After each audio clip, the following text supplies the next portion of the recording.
Hey, this is Bree and Ashley with Stevens Real Estate at EXP. You are listening to Hudson Valley Homegrown, where we talk all things real estate, growth mindset, Women in business, entrepreneurship, all in the Hudson Valley. So, and good vibes all the time. hope you enjoy the show.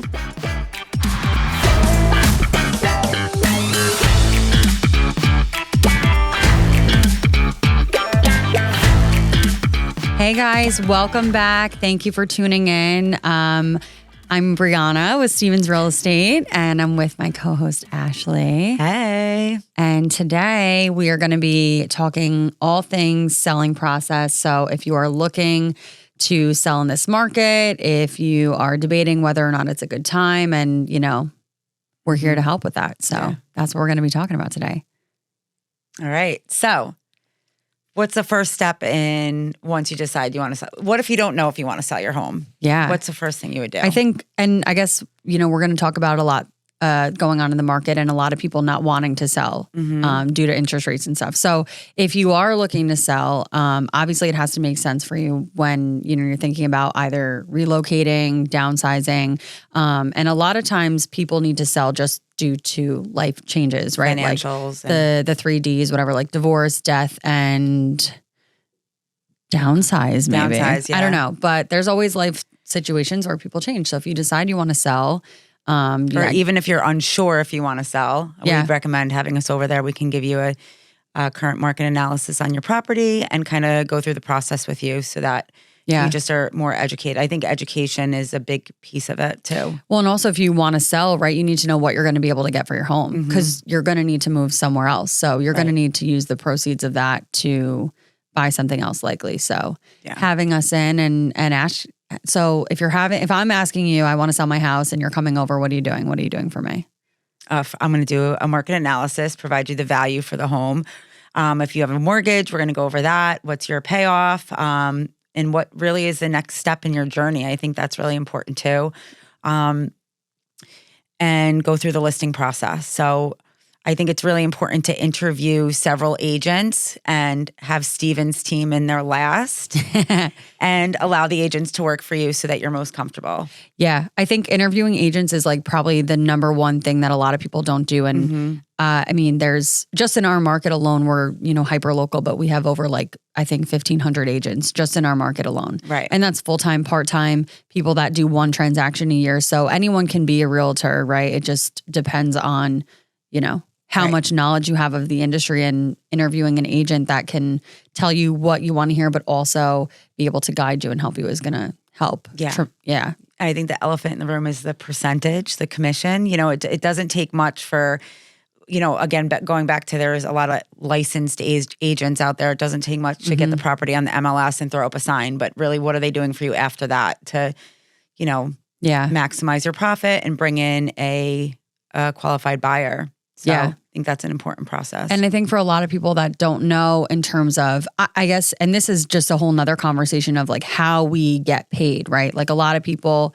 I think, have this misconception where realtors make so much money. And, we work really hard, but the commission is ultimately what we're getting at the end of the transaction if and when it closes. Right. So a lot of times we're doing all this stuff for our buyers and sellers, and our sellers especially, because, obviously now with this market being super competitive, like we're not just going to list it and pray that it sells. That's what most agents do. Yes. Like we are going to have to do a lot of stuff on our back end. So our commission we charge for doing all that stuff, everything is coming out of our pocket. Don't forget, like photos, marketing, ad spends. Yeah. Anything that we do to promote the property, any videos, extra stuff we're doing social media wise, like that's all coming out of our pocket. So at the end of the day, yes, commission is a huge factor for people deciding whether or not they want to work with us. And a lot of these agents out there are a bunch of discounted agents who are just willing and ready to be like, yep, I'll discount my commission just to get the listing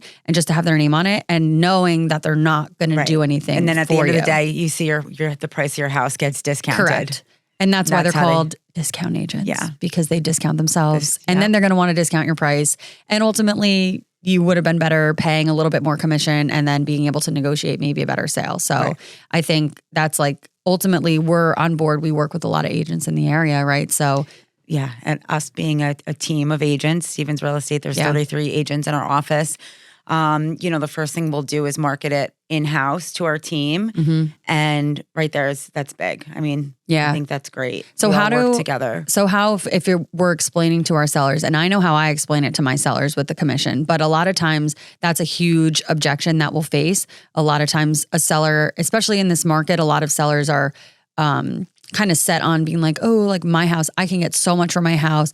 These houses are going for 20, 30, 50% over, what last year's prices were. The appreciation is so high. I'm just going to try and sell it myself. Right. So what would you say to someone like that? I think it's important to go through the process of all the things that we do to bring in the most buyers. So I guess once we have the listing agreement, the first thing that we're going to do is do the photos. 80%, well, I think the stats today are like it's 97%. 97% of people shop online before they go there. So quality photographs, drone images, floor plans, videos, like that's all important because in order to bring people in, you need to market it out there online. So that's like the first step, I think. Yeah. And then staging, decluttering, depersonalizing the home, I think is important. You want the buyers to be able to come in and envision themselves living there. And it's hard for them to do that if there's family photos all over the wall. Tchotchkes. Not everybody likes the same decor. Cats. Get rid of your cats. What if the seller wants to stay on the property during that's just like. We just go and kidnap them. And take them away. I've had that happen. We put a bag over their head and say, "Get the fuck out." Yeah, no, yeah, because it's all about that feeling. Of course, it's an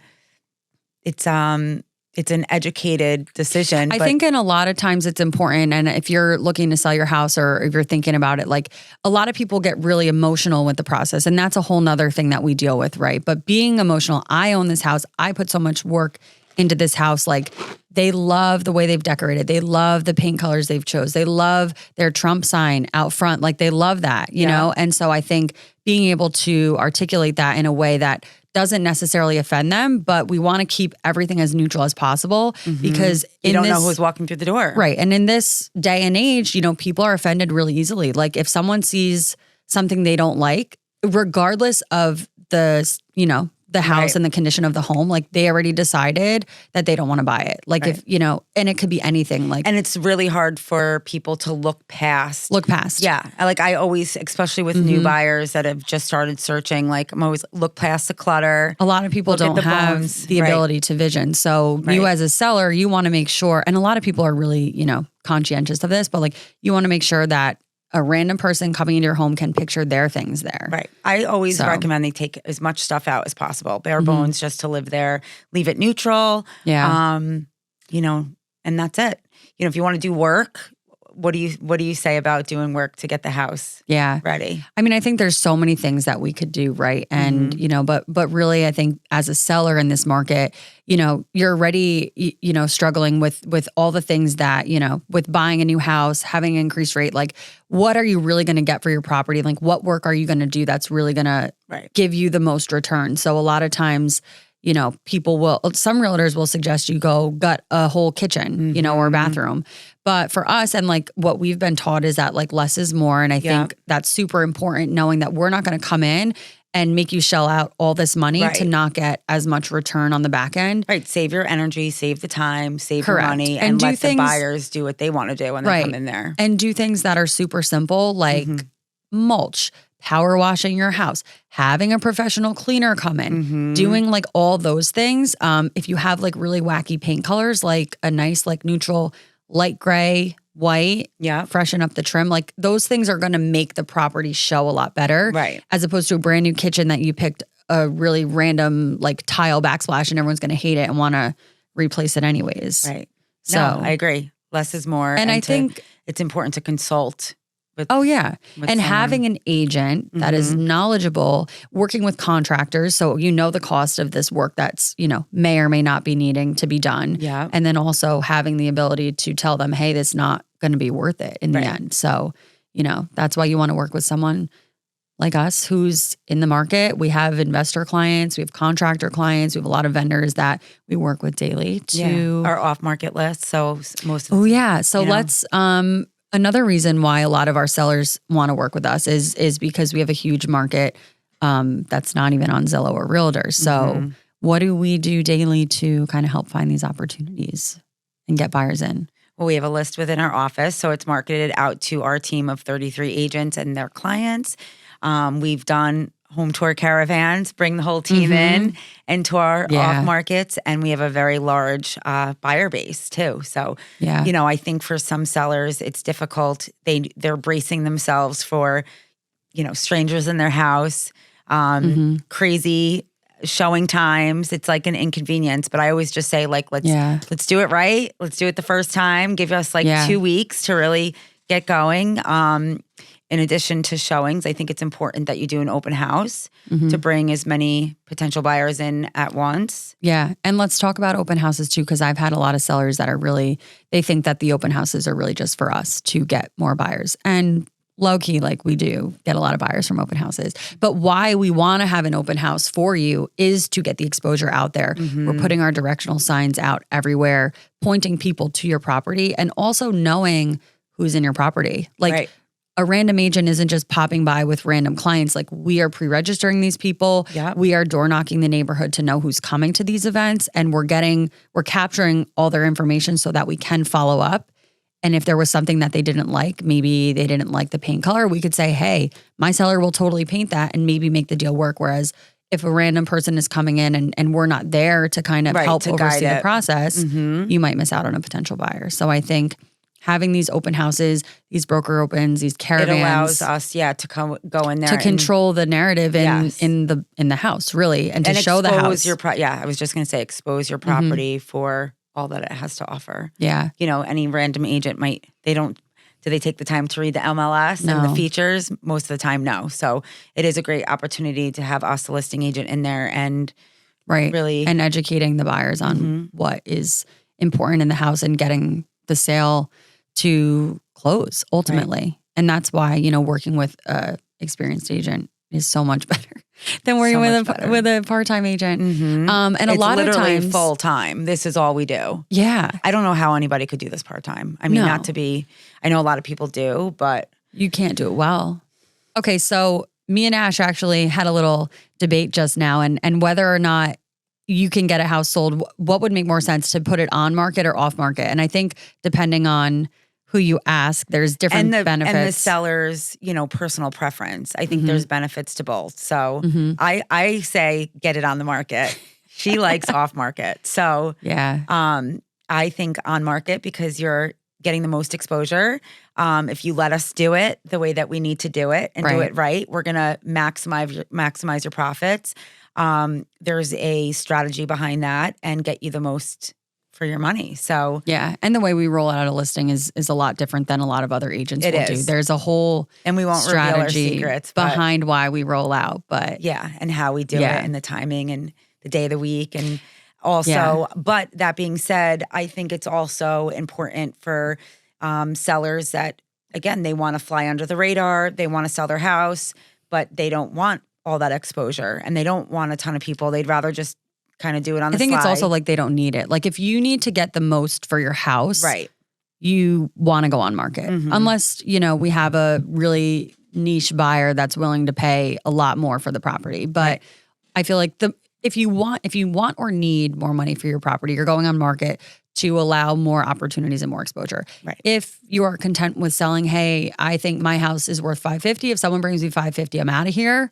Off market all day. Right. You don't have to do anything. Yeah. You don't even have to, declutter. Right. Leave all your shit up. It's a quicker process, would you say, or less? It's just, I think there's something I don't want to say sexy, but something sexy about an off market. I don't know. I just feel like it's just more, I don't know. You just have more of it's your contacts, it's your connections. Yeah. It's in the office. I get it. I love it. And it's you're bringing these buyers here and you're like, this isn't on the market. Right. What do you think? Totally sexy. Right. And you can just, I don't know. I love that. And I do a lot of my business that way. And, ultimately I find sometimes you list properties and it doesn't get the exposure you need and you're doing all the stuff on the back end anyways. So it's just it's give or take. But off markets are cool. And especially in this market, it's really, really important to have a good database of clients. Yeah. Because definitely. you can't find opportunities. People are so reactive in this market. Even sellers are super reactive. I'm working with a couple now and obviously we're not exclusive yet. I just connected with them through Zillow, but their house is on Facebook Marketplace. And I looked at it and it doesn't look great and the price doesn't look great, but they're confident that they can sell it on their own. Why are these people so confident now? It's because everyone has information available to them. And they look at the market. Things are said to seller's market, but not every house is selling in a seller's market. Correct. And I think I like with the on markets, like I get such a high with like the multiple offer situation and, you know. Yeah. That's yeah. But I guess just to touch on the for sale by owner portion, and a lot of realtors don't like working with for sale by owners. And, you know, they're a special breed of like seller. And if you think you can sell your home by yourself, like maybe you can, like maybe I think like literally 6% of for sale by owners actually end up selling their home. So out of all the millions of homes that are selling every year, sell for I think 17% less than if they were to market it with a realtor. Correct. So I think that's an important stat to just consider if you think you're, you know, if you think you can do what we do. I think at the end of the day, a lot of the for sale by owners do that because they don't want to pay a realtor commission. Correct. That's the biggest objective. But what if that realtor was to like double your money or, you know, cover their commission because they're maximizing your profits and giving you. Totally. And I think the way to explain it, and obviously we can explain this different to whoever our client is, but if you're a seller and I'm giving my listing presentation to you and I'm saying, hey, I have a variable commission rate, but you know what? What's going to end up happening is the buyer is actually going to end up paying your commission. Do you want to know how? Because we're going to get these offers that are over the price that you're comfortable receiving. So that's not even going to come out of your pocket. Essentially, the buyers are going to end up paying that commission, and you're going to be, you know, wishing that you went with the higher commission because we're going to be able to do more marketing. We're going to be able to do more ad spends, and we're going to ultimately net you more money than you would with a 4% commission agent. So I think that's a good way to explain it. And ultimately, not everything. You know, like if not everyone's comfortable with that. No, not everybody's comfortable with that. But you know, it's like, how was it that Jason Madison said it? Why would I do that to you? Oh yeah. When something like why, like if someone's asking to discount your commission, I think he said like, well, why would I do that to you? Like I'm making more money if, you know, why would I discount my commission and get you less money? Right. Like, cause I'm making, obviously whatever we sell your house for, you know, I'm going to be getting more. So we're all working towards the same goal. Yeah. I think we want our sellers to get the most for their property ultimately. Yeah. And I think we do a lot more in terms of our relationships with our clients than a lot of other realtors do. And we go above and beyond for our clients. And I can attest to that. I know you do.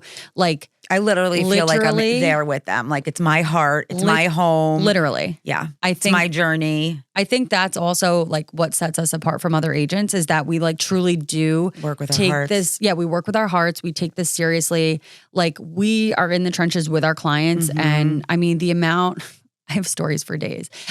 There's one story that I remember. I have a closing and I'm like squeegeeing my seller's basement.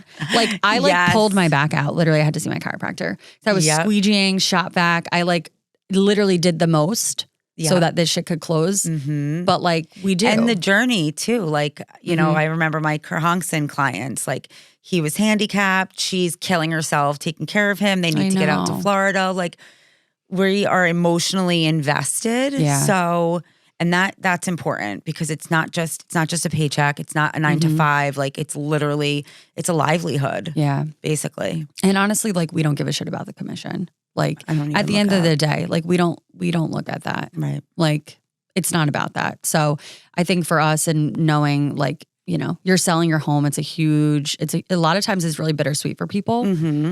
So I think, it's good. Yeah, we get emotional sometimes, but yeah, it's all good. Cool. So let's see. In this market, if you could give a seller maybe like one tip of advice on what to do, what would it be? Number one tip would be to call us, but then number two tip would be to declutter. I think that's so important. I've seen so many perfect properties like matched with the buyers go awry because the buyers couldn't see past the personal items. And you're just like, oh my God.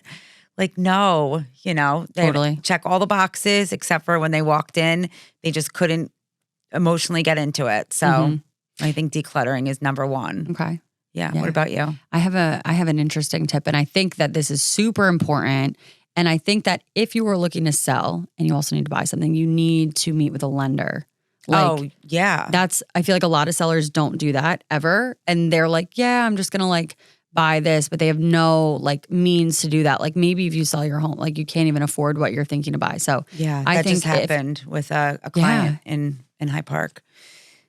I think if you're looking to sell, I think you definitely need to, again, now get your finances in order, speak with the lender, knowing whether or not you can purchase with being contingent on the sale, without being contingent on the sale. So I think that's my biggest take. So it happens all the time where somebody needs to sell something in order to buy something new. So to touch base on that, it's such a, there's a lot of balls being juggled, and it's such like a finesse to be able to balls.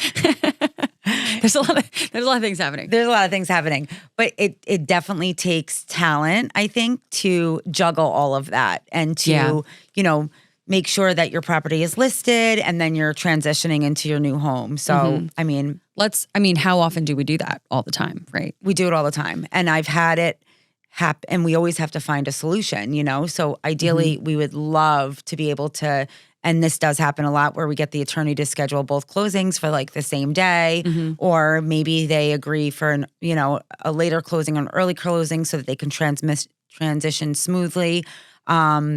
But yeah, we do that all the time. Yeah.